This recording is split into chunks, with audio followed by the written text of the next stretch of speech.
Hi. So the goal of this video is to review some mechanics of solids or mechanics of material concepts, specifically the idea of Euler-Bernoulli beam theory. Now, when we mention Euler-Bernoulli beam theory, a lot of times we're going to reference what the deflection is and how it's related to the moment along the beam. And the main equation that we'll see is that we will look at the second derivative of deflection as a function of x, where x is some arbitrary position along the beam measured from the wall in this case, where we have a cantilever in this problem. That will be equal to the moment as a function of x. This is not m times x, this is m of x divided by E times I, where E is the Young's modulus of the material of the beam, and I is the second moment of inertia based on the area of the cross section. So we're not going to worry about what specifically the beam is or what specifically the I is, but what we will assume is that the beam has a constant cross section, because otherwise our I would be changing as we move across the beam. We will also assume that the beam's aspect ratio, and what that means is what is the length relative to the thickness of the beam or the width of the beam. So this could be something like L over W, or L over T, is much greater than 1. Typically, what I've seen in a lot of resources and stuff is that you want this aspect ratio to be greater than 20 in order for Euler-Bernoulli beam theory to hold. Again, this is Euler-Bernoulli. If it is not greater than 20, you have to look at other options like Timoshenko beam theory, where you deal with thicker structures. And for our purposes, that will be the main thing that we care about in this problem. Let's go ahead and try to understand, how do we actually use this to determine the deflection of the beam, where the deflection is y, and that's what we want to find. Now note that we have right now the second derivative of y with respect to x. We're going to want to integrate this twice in order to determine what y is. And along the way, we'll use some boundary conditions to help us based on the problem that we're given. In this problem specifically, it's a cantilever, and we'll leverage that. So first, let's draw a free body diagram of the whole beam. So what I'll do is I will go ahead and draw my rectangle for the beam. We know that there is a force at the tip that's given in the problem. And we know that at the wall where it's attached, there has to be some sort of reaction forces and moments. So let's say we have a reaction force. Let's call this Ry. And I like to give a little subscript 0 or O, representing the origin of the problem, which will be the left side of the beam. So I'll say that that's the reaction force in the y direction, located specifically at the origin. I'll have some reaction force that's acting in the x direction. And then I'll also have some moment. Maybe I'll draw the moment like this. I'll call that m naught. So those are the reactions that are present due to the cantilever, or due to the wall. And we have to go ahead and find those. So first, let's sum forces in the x direction. And since we're assuming the beam isn't moving, it's a static problem, we'll say that that is equal to 0. And the only force that is present is Rx naught in the x direction. So that means that Rx naught has to be 0.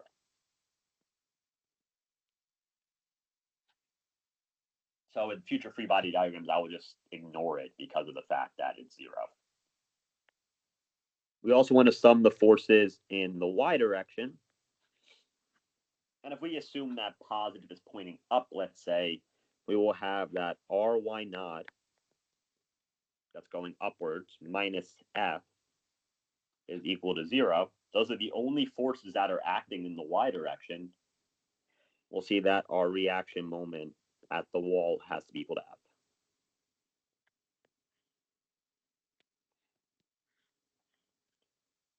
Now, the last thing we want to do is sum the moments about any point we want. We can choose any point. If I wanted to sum the moments about this random point, I could. But typically what we'll do is choose a location where any forces that are present in that location do not cause any sort of twisting. So for example, if I were to sum my moments about this point, we see that Rx0 and Ry0 do not cause any twisting as their vector goes through that point. So they will essentially cancel out. Because remember what a moment is. A moment is a force times the distance away from that location, the perpendicular distance away. So if they are right on that location, well, there's no distance away. Coming back to that point of perpendicular component, if I were to have a force over here, let's say I had some random x force, we see that it is not perpendicular to the axis that that point is going through. So therefore, f of x would not cause any twisting or rotation about the point at the wall. But in this problem, if we do this, we see that we do have, let's go ahead and draw that again. We see that this force is perpendicular. It's perpendicular to that axis. And therefore, it will cause a moment. So let's go ahead and sum the moments about the origin or about the wall and say that that is equal to 0. Well, m naught, the red m naught, we know is something we need to include regardless of where its position is. Moments can move around if they're just standard moments like a reaction moment or something like that. And we'll see that in the way I drew the picture, this moment is going clockwise. If you were to do the right-hand rule and you stick your finger into the page and then you curve it, we see that it ends up being clockwise, which is negative. We'll assume that that is our notation.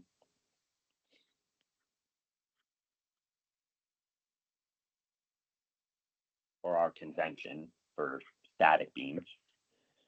So what that means is we have negative m naught.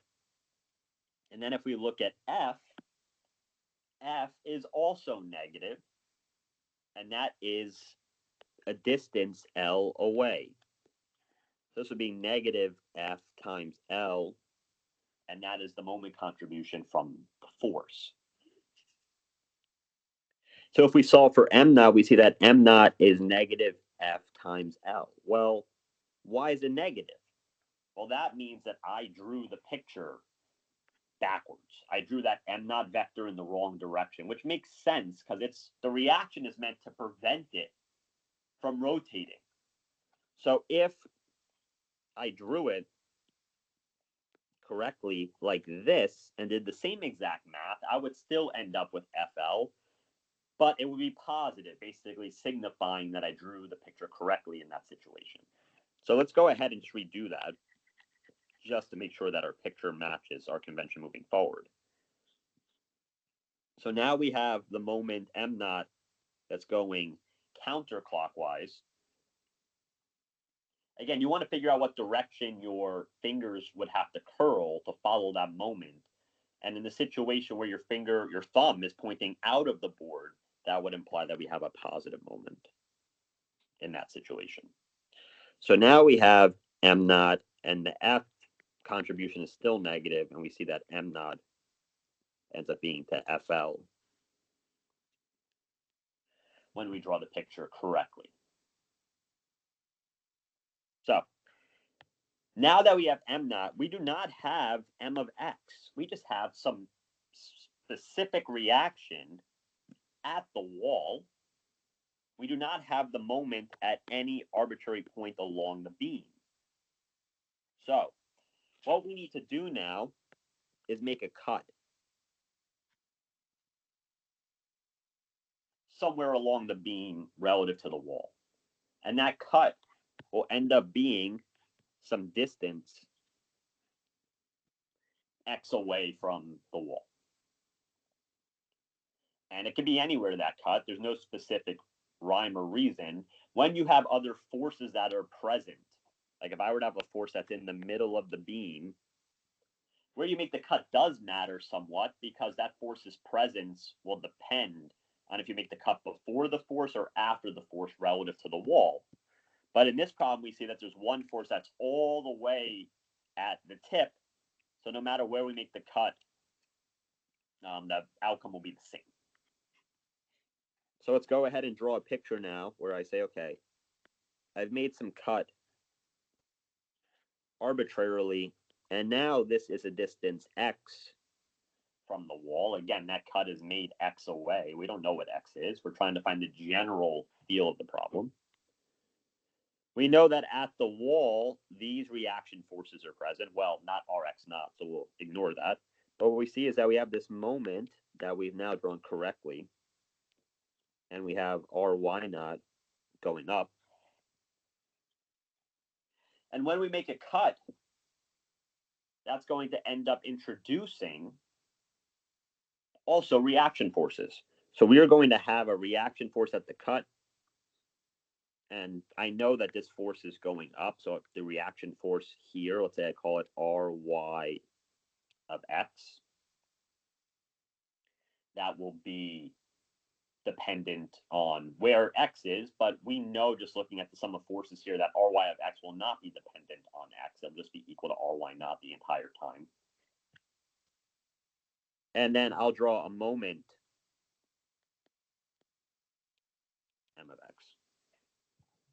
And again, you can do the whole guessing game, like, oh, let's assume it's clockwise or counterclockwise. And if the signs don't work out, you can change the picture or keep the picture and make sure you just maintain your negative sign.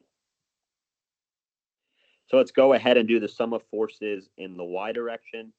And note, there is a reaction force here in the x direction, but because the x direction force at the wall is 0, that means that the x direction force at the cut will also be 0.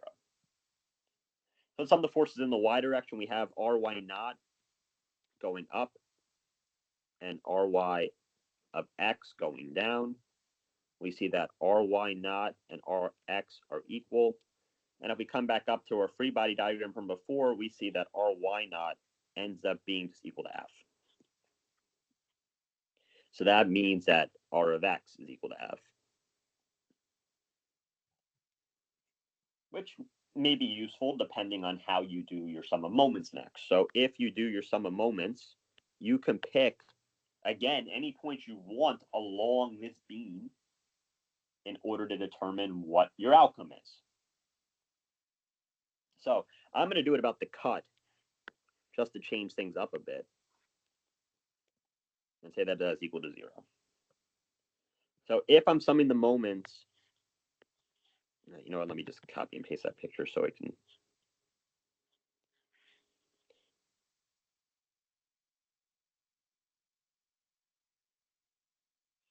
Let's take a look at things that contribute to the moments. Well, we know that both the moments m naught and m of x will stay. So that's the first thing. The second thing is if I'm summing moments about the cut, which is right here, which forces go through that point? Well, Ry of x does. So that means that Ry of x will not contribute a moment. And Ry naught is some distance x away. So Ry naught will contribute the moment. Now note, if you do this problem in the same exact way, but you sum them about the wall instead, well, now let's say we're summing them about the wall. Well, which ones contribute a moment? M naught and m of x still do. And Ry naught does not. Oops.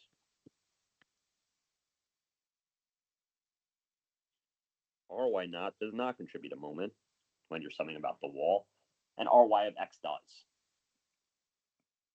But we know that Ry of x and Ry naught are exactly the same, and the math ends up working out identically depending on where you make the cut. So it doesn't really matter where you make, or where you sum moments about, I mean, not make the cut, where you sum moments about. That's fine. You can do them at any point. So now if we sum them about the cut like I originally intended to, we'll see that we have M naught. That is going this direction. And again, you want to curl your fingers in that direction with your right hand. And if you do that, you see that your thumb is pointing out. That is going to be a positive moment. That is counterclockwise. And we see that M of x is going clockwise. So M of x will be negative. I don't know why I put -1. Negative, because it's going clockwise.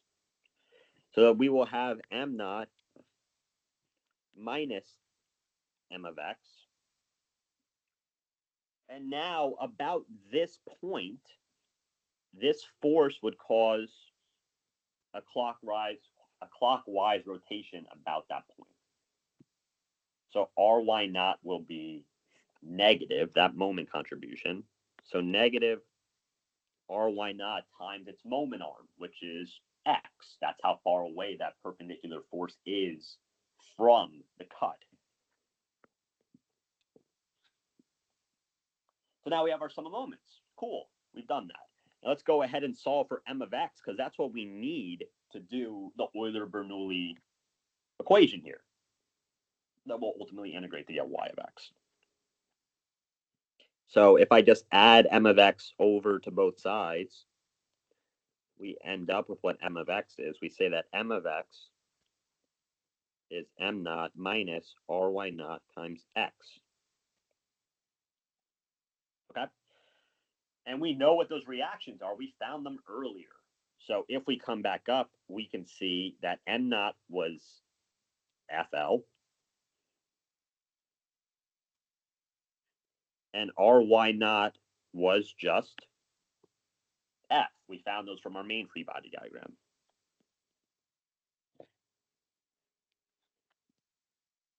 And that's what our moment is. So I'm just going to factor out the F. And we'll see if this makes sense given our original picture. So again, here's our original beam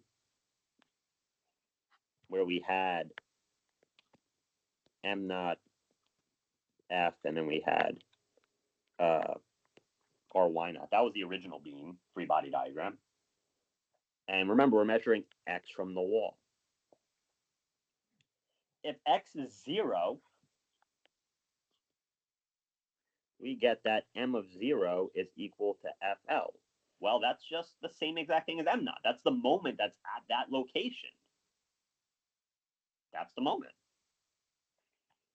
If we go to x is equal to L, we will get F of L minus L, and that ends up being 0.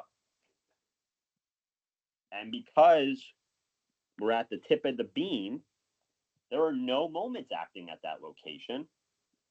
The only thing that's present there is a force. There's no external moment. So this equation actually checks out based on the problem that's at hand. So this is good for us. So we found our M of x, which again is a moment as a function of x. So if I want to know what the moment is at x is equal to L over 2, I can plug that in and I can find out what the moment is at that location along the beam. So if we now go ahead and use M of x in our Euler-Bernoulli equation, we will see that we have the second derivative of the deflection as a function of x. That will be M of x over EI. And commonly what you'll do is I will write this as 1 over EI, because it's just a constant. When I integrate, I can just take it out of the integral, multiplied by M of x, which was F L minus x. Right, this thing, that is M of x. That's what we just found. So let's go ahead and integrate this. If we integrate this, we'll end up seeing that dy dx is equal to the integral of f over ei L minus x dx. And we're not going to integrate that across the beam because we want our equation to be a function of x. If we plug in numbers, then we won't be able to determine the general equation for what's happening as a function of x. So I will take all the constants out, which is f over ei, and I will leave that L minus x inside of the integral. This would be f over ei, and the integral of L with respect to x, L is a constant, so I just get Lx, and the integral of x will be, we'll add 1 to the exponent divided by the new exponent. That ends up being 1/2 x squared. But don't forget that we also need some constant of integration, and I'll call that C1. And no, the question you might have is, why don't I have this inside the brackets? Well, it doesn't actually matter. If I put C1 in there, C1 may end up being a different value with this f over ei factor included. C1 doesn't really matter where you put it because of the fact it'll just solve on itself based on your definition. So it's not a big deal where you put it. And this expression is dy dx. And that is actually the slope of the beam. So if we look at this beam under deflection, we will see that it'll deflect something like this. And along the way, you will have slopes of the beam. And that's what dy dx is. And that's a lot like normal calculus, right? You have an equation y, you take the derivative, that gives you the slopes of the line with respect to x. So if I have dy dx, this is the slope. And we'll use boundary conditions to help us figure out what is what. I want to keep going first, because in not every situation will you be as lucky where you'll see in this case that C1 will end up canceling and going to 0. But let's just leave it in for now to make sure that we understand the math. So now what I'll do is I will integrate dy dx, and I'll write this as f over ei, the integral. Let's be, what I will do, just for the sake of making this easier, I will include the plus C1 in here just to make my integral look a little prettier. But again, it doesn't matter. You just have to be aware that you will be integrating C1 as well.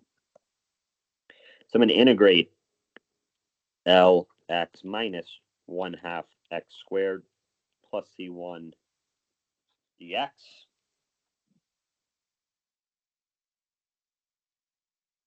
And if we integrate that now, we will get 1/2 Lx squared from that term. The integral of x is x squared over 2. The L is just along for the ride. Minus, add 1 to the exponent, it becomes a 3. Divide by the new exponent, that 1/2 will become 1/6. Plus C1x plus another constant of integration. And that is our y. And again, this is a function of x. This slope is a function of x. This tells us what the deflection is as a function of x. So now we come back to this problem. We have two unknowns. We need to figure out what those two unknowns are. And usually what you'll do is look at what is supporting the beam up. If it's a wall, a roller, or a pin, we'll go ahead and look at this location, then use the corresponding boundary conditions. With the cantilever specifically, we know that the deflection at that location is 0. And remember, this is x is measured from that location. So if x is 0, the deflection at that location is 0. And we also know that the slope at that location is also 0. If you come back to the picture I drew, you see that the slope at this location ends up being exactly 0, just based on the dynamics of the system. So let's go ahead and use these. Let's first plug in x is 0 into the equation for y, which is the one we just did. This will be f over e I. And if you look, all this stuff that has an x and you plug in 0 goes away. So I just have f over ei times c2. That equals 0. And that tells us that c2 is equal to 0. So the boundary condition we just did was saying that y of 0 is equal to 0. We plugged in x is 0, and we end up seeing that c2 does not contribute anything in this situation. Okay? Easy. Now we come back up to this guy, to our slope equation. We'll copy that.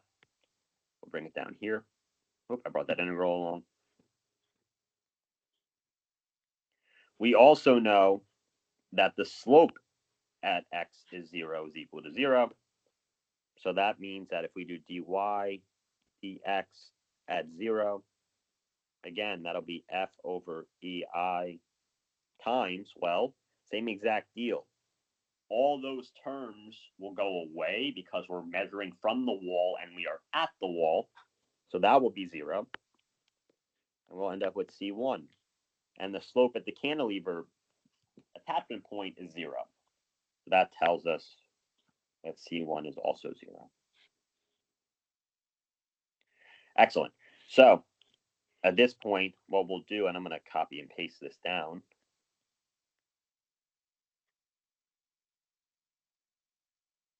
And let's erase the things that are no longer 0 or no longer present. Well, that's the C1 and the C2 terms because they're both 0. And this is our deflection as a function of x. This is our answer. And very commonly what you want to do is find what your deflection is, or what your maximum deflection is, which in this situation, if we think about intuitively, if I have this beam, where does the maximum deflection take place? Well, it's going to take place right here. This beam will bend, and our maximum deflection occurs when we're at the tip. So, max deflection is at x equal to L. So if we do y at x is equal to L, we will get f over ei. We'll do 1/2 L times L squared minus 1/2 L cubed.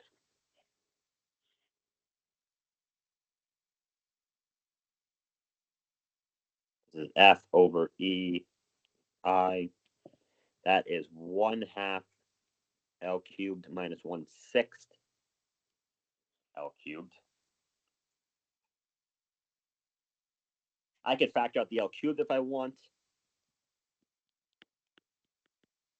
Now let's go ahead and combine these fractions together. If I find a common denominator, 1/2 is the same as 3/6.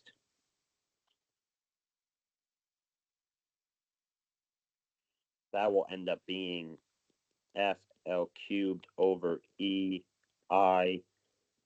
This is the same as 2/6, which is 1/3. And that 1/3, that 3 can just come out to the front of the expression.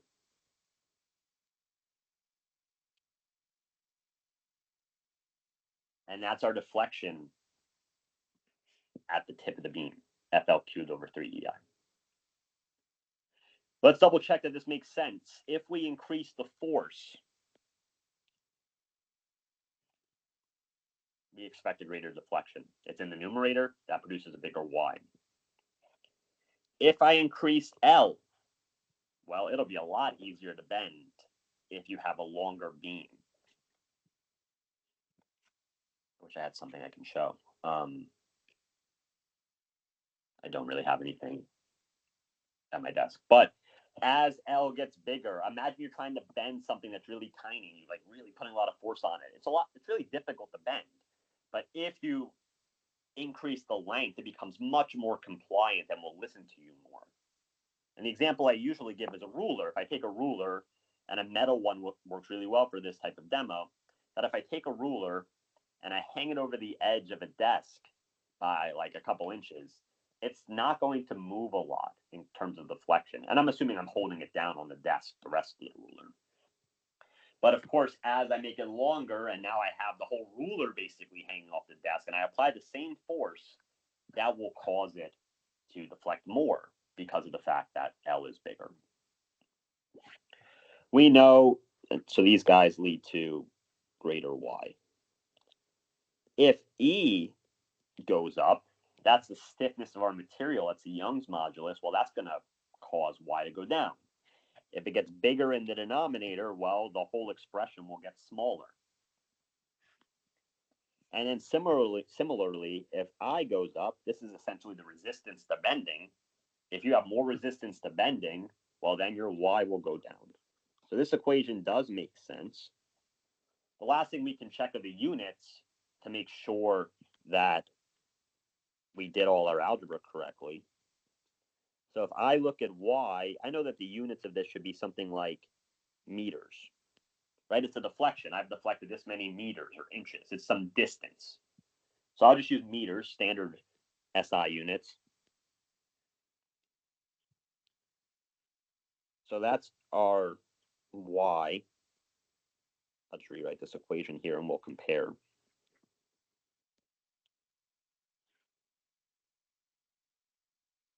So meters, our force is in newtons.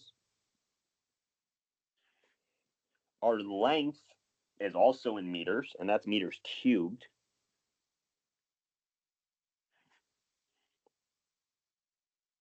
The 3 doesn't have any units. We'll just leave that off. The E, the units of the modulus of elasticity is in pascals or newtons per meter squared. And then the I is meters to the fourth. Let's go ahead and try to do some unit conversions here. First off, we see that we have the 3 meters on top cancel out with 3 of the meters in the bottom. This can be rewritten as newtons per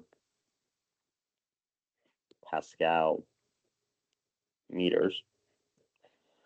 Now let's go ahead and do some dimensional analysis. We know that 1 Pascal is equivalent to 1 Newton per division.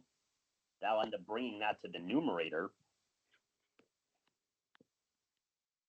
meter squared. Again, this is the same thing as a Pascal over Newton per meter squared, which is equivalent to 1. That meter squared will come to the numerator just because of behavior of dividing fractions. So we'll go ahead and we can see that we cancel out the newtons, we cancel out the pascals, and we cancel out one of the meters, which means that we have meters on the left and meters on the right. And that is another good sign that we did things correctly. Because if I had L squared in this expression, well, we would end up with the wrong units. And that's kind of a hint to us that we messed something up along the way. I hope this video was helpful. If you have any comments or questions, please let me know. And I'll make a new video shortly on Castigliano's theorem, because I know it's another thing we're covering in the class. Okay, thanks.